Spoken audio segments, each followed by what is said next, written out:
Hello, my dear friend. I am Echo of Grace, and I want to start this conversation with a deep breath.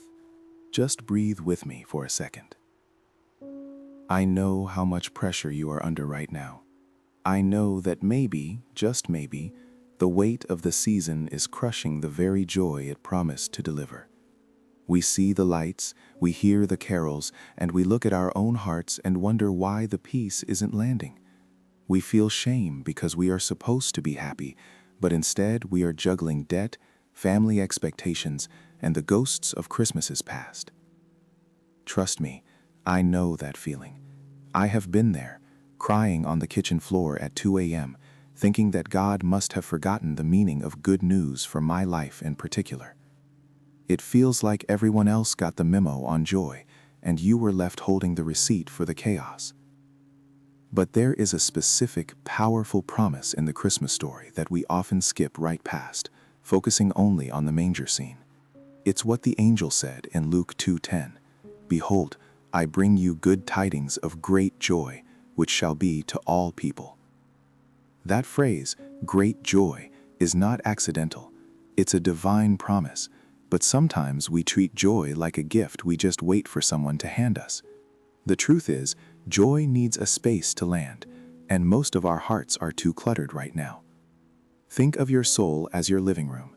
The angel is standing at the door holding this immense, beautiful gift of great joy, but your living room is packed wall to wall with dusty regrets, mountains of unmet expectations, and broken promises from last year.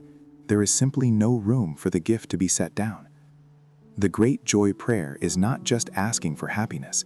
It is a 9-step process of decluttering the soul so the joy can finally find a home. It is a natural formula designed to clear the noise and the stress. It's about creating the sacred space the promise deserves. We start with the foundation, the very first step in clearing the clutter. And this is where most people get stuck, because they try to jump straight to gratitude before they have dealt with the garbage. The first critical step in this formula, the first thing we must do to make space for the promise of Luke 2:10 is simply the honest acknowledgement of the weight. You cannot pray away what you refuse to name. We have to stop pretending we are fine when we are suffocating. This is not about complaining to God. This is about being real with the one who already knows every single thought you have. I want you to take a moment and identify the heaviest item in your spiritual living room right now. Is it the pressure of having to buy the perfect gift? Is it the dread of seeing that one difficult relative? Is it the deep, quiet ache of missing someone who isn't at the table this year? We must lay that weight down. We are designed to carry burdens, yes, but we are not designed to carry them alone, especially not the ones that steal our peace. If you try to skip this step, if you try to plaster a forced smile over genuine exhaustion, the stress will only intensify.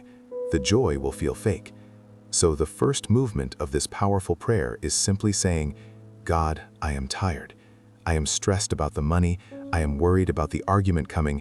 And honestly, I don't feel much like celebrating right now. That raw honesty is the shovel that starts digging out the clutter. Are you truly listening to this? Because this is the moment we stop performing for the season and start breathing the truth. This acknowledgement is absolutely vital because it opens the door to the next necessary step. Once we admit the weight is too much, we realize we have been relying too heavily on our own strength to handle things that are outside our control. We have been trying to manage the entire universe of Christmas logistics single-handedly. And that leads us directly to the second element of the formula, which is perhaps the most difficult for givers and controllers like you and me. It is the release of control over outcomes. We often enter the Christmas season with a rigid blueprint. The dinner must be perfect, everyone must be happy, the kids must love the gifts. When we attach our internal peace to external, uncontrollable outcomes, we set ourselves up for guaranteed failure and stress. The joy the angel spoke of is not dependent on the quality of the ham or the silence of your uncle. It is internal. But to access it, we have to surrender the need for perfection. Think about the sheer impossibility of what you are trying to manage. You are trying to manage the emotions of 6 different adults, the expectations of 3 children, and the logistics of travel, all while maintaining a state of serene perfection. That is an impossible job. You were never meant to be the director, producer, and entire cast of a perfect holiday movie. When I was going through my darkest Christmas, feeling the intense pressure to create a happy memory for my family despite my own brokenness, I learned this the hard way. I tried so hard to control every detail that when a minor thing went wrong, a burnt pie crust, I completely shattered. It wasn't about the pie. It was about the fact that my self-worth was tied to the outcome. So the second key element of the prayer is a simple, powerful declaration. I release the outcome of this day. I will do my best with the love I have, but the results belong to you. This is freedom. It is the moment you hand the clipboard of management back to the divine. You are not giving up. You are simply choosing to participate in the season with love, rather than trying to dominate it with stress. And as we release the control over what will happen, we naturally move toward the third element, which is focusing on the only thing we actually can control in this moment. We need to shift our focus from the broad, overwhelming future to the specific, tiny present. This focus on the specific, tiny present is what I call the anchor of presence. It is the third essential element in this formula for finding great joy amidst the chaos. When we are stressed, our minds are either living in a past regret or rehearsing a future disaster. We are physically present, setting the table or wrapping the gift, but our spirit is miles away, already arguing with Uncle Bob or worrying about the credit card bill. I spent so many Christmases in my 20s and 30s completely absent, even though I was holding my children's hands. I was so busy managing the performance that I missed the actual show. I missed the sound of my daughter's genuine giggle because I was mentally calculating if the turkey would be dry. That is the true tragedy of Christmas stress, missing the miracle right in front of you. So, the sacred pause is the practice of dropping anchor right here, right now. It means that when you are stirring the gravy, you are just stirring the gravy. You feel the warmth of the spoon, you smell the herbs, and you thank God for the simple miracle of food. When your child asks you a question, you stop what you are doing, you look them in the eyes, and you listen as if they are the most important person in the universe, because in that moment, for you, they are. This is not just a spiritual exercise. It is an act of radical self-care. It stops the frantic energy from draining your soul. Are you truly allowing yourself to be here right now, or are you already mentally setting the alarm for tomorrow? This brings us naturally to the fourth element, which is the practice of intentional appreciation.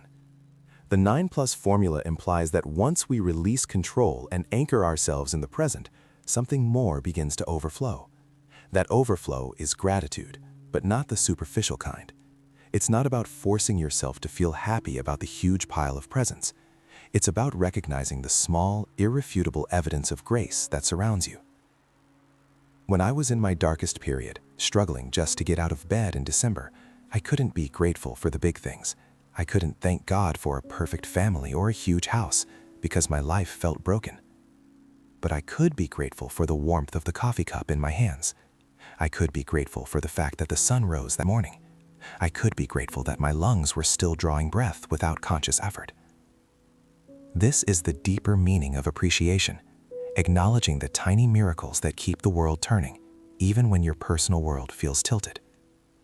We need to make this practice specific, especially during the holidays.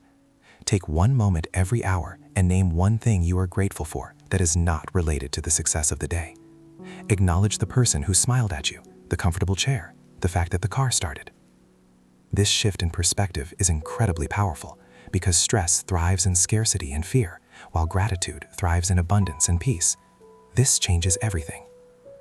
And as we ground ourselves in this appreciation, we are naturally led back to the core source of the season, which is the fifth element of the prayer, reconnecting with the source of great joy. We often forget that the angel in Luke 2:10 didn't say, "I bring you good news of great stress and obligation." The message was about great joy for all people. This joy is not circumstantial. It is not dependent on the quality of the mashed potatoes or the behavior of the guests. The joy the angels announced is foundational. It's the radical truth that we are not alone, that love entered the world in its most vulnerable form. a baby in a manger. When we feel overwhelmed by the consumerism and the endless demands, we have to pause and remember the radical humility of that first Christmas. It wasn't clean, it wasn't organized, and it certainly wasn't Instagram ready. It was messy, human, and holy. The prayer here is simple. Remind me, Holy Spirit, of the true reason for this season, so that my actions reflect the humility of the manger, not the demands of the marketplace. This is the moment we consciously choose to stop chasing the artificial light of perfection and instead stand quietly in the glow of the true light. When you reconnect with the source, the demands of the world start to shrink back down to their proper size. They no longer dominate your spirit. Another mistake I see people make, especially those who are trying to be the perfect host or the perfect parent, is confusing effort with exhaustion. They believe that if they are not completely worn out by Christmas Eve, they haven't done enough. That is a lie of the culture, not a truth of the spirit.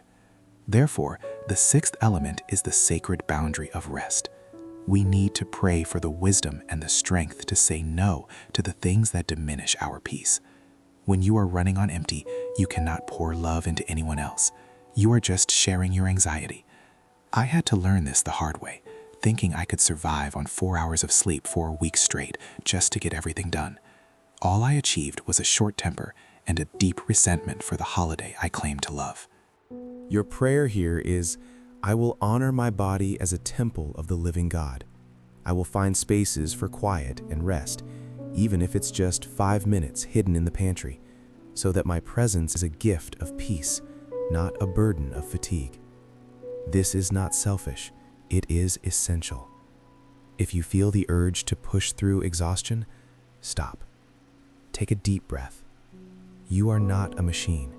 You are a soul in search of comfort.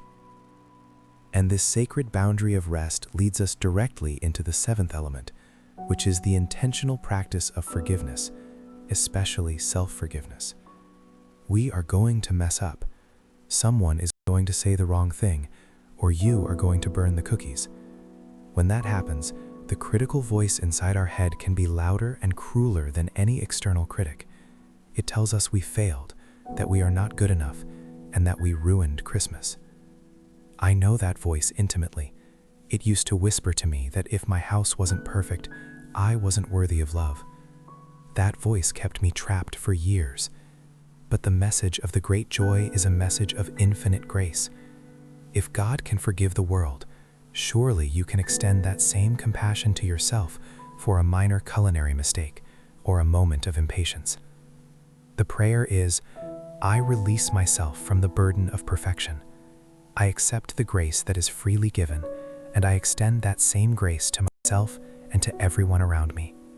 Forgiveness is not a one-time event. It is a posture of the heart, practiced moment by moment. It allows us to reset and start fresh, even if we are resetting for the 10th time in an hour. The eighth element is crucial for those of us who carry heavy hearts during the holidays, the courage to be honest with our pain. Christmas, with all its emphasis on perfect happiness, often amplifies our grief, our loneliness, or our unresolved family issues. We feel pressured to put on a mask of cheer, even when we are hurting deeply. That mask is heavy, and it isolates us. When I lost my father, that first Christmas felt like a betrayal. Everyone was singing joyful carols, and all I could feel was a huge, empty space. I tried to pretend I was okay, and that pretense made the pain worse. The great joy doesn't demand that you erase your pain. It invites you to bring your authentic self, pain and all, into the presence of love. So, the prayer is an honest confession. I acknowledge the ache in my heart, and I ask for the strength not to hide it, but to gently hold it. I know that joy and sorrow can coexist, just as the darkness of the stable held the brightest light. You don't have to explain your sorrow to everyone, but you must acknowledge it before God. This honesty is the foundation of true healing, and it is the only way to move past performative happiness toward genuine peace. And finally, the ninth element, which brings the entire formula together, the intentional act of blessing. This is where we move from receiving peace to actively generating it. We are not just praying for our own relief, we are praying to become conduits of the peace we seek. The prayer is simple but transformative. Let my hands, my words, and my presence be a blessing to every person I encounter today. This shifts your focus entirely. Instead of worrying about what you are getting or how you are perceived, you are focused on what you can give, not gifts, but kindness, patience, and a non-anxious presence. When you choose to bless, you are choosing to participate in the divine flow, and that flow always brings joy back to the source. It is the ultimate release from the prison of self-focus and stress. We talk about the anchored heart, and maybe you are thinking, that sounds beautiful, but what happens when the actual storm hits? I know that feeling. I have been there, floating in the middle of a seemingly perfect Christmas Eve, only to have one misplaced comment or one unexpected bill hit me, and suddenly I felt like I was back in the deep water, drowning in anxiety. I used to think that true peace meant I wouldn't have storms, but that is not true at all. Faith does not stop the waves, it just gives you the anchor. When you adopt the rhythm of this 9+ formula, when you genuinely pray for your hands and your presence to be a blessing, you are dropping a heavy, solid anchor deep into the seabed of true, unshakable peace. This is critical, so listen closely now. When the external chaos starts, when the kids are screaming, the turkey is burning, or the argument starts at the dinner table, you have a profound choice to make. You can grab the rope of worry, allowing yourself to be dragged under by the current of panic, or you can hold fast to the anchor chain that you have already set. The secret in that moment is to physically pause. Stop whatever you are doing. Don't speak, don't react immediately. Take 3 slow, conscious breaths, inhaling peace and exhaling the need to control, and silently repeat the core of the prayer. Let my presence be a blessing. This is not just spiritual fluff or a nice thought. This is a powerful act of rewiring your nervous system away from the stress of fight or flight and back toward the great joy that the angels promised. You are actively choosing to be the calm center in the middle of the storm, rather than becoming another wave contributing to the mess. I remember one Christmas where I felt completely overwhelmed, sitting alone in the kitchen, feeling that familiar, heavy pull toward despair, feeling like a total failure because I couldn't seem to fix the holidays for everyone else.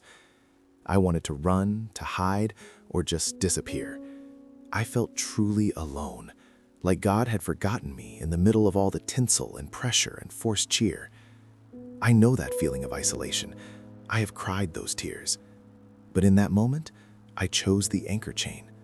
I closed my eyes and whispered the prayer, focusing on just being kind to the next person I saw.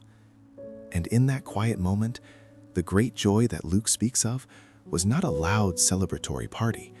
It was a deep, unshakable certainty that I was exactly where I needed to be, loving the people around me imperfectly, but genuinely. That is the true quiet gift of the 9+ formula. It shifts the focus entirely from the anxiety of performance to the liberation of presence. We started this conversation talking about how to erase the stress that ruins the holidays, but what we found together was something far, far better. We found the path back to the great joy itself. That joy is not conditional upon perfect gifts, perfect meals, or perfect families who never argue. It is the deep, quiet knowledge that you are connected, you are loved, and you are here to bless others simply by being present. That is the radical, simple message of the angels. That is the promise of Luke 2:10 waiting for you. This season, I pray you stop chasing the joy and simply allow it to rise up naturally from the anchored place within your heart. Now, if this message resonated with your heart, if you felt a little bit of that weight of expectation lift from your shoulders, please let me know. Drop a comment below right now and just type the word anchor so I know you stayed until the very end and committed to adopting this rhythm. It helps me understand what kind of deep, meaningful conversations we need to keep having here in our community. And if you know someone else who is drowning in the high tide of Christmas stress right now, someone who desperately needs this anchor of peace, please share this video with them. We are building a community of people committed to finding genuine, lasting peace, and your subscription and sharing helps keep this message flowing out to those who need it most. Thank you, my friend, for letting me share this sacred space with you today. May your heart be anchored in the great joy this season, and always.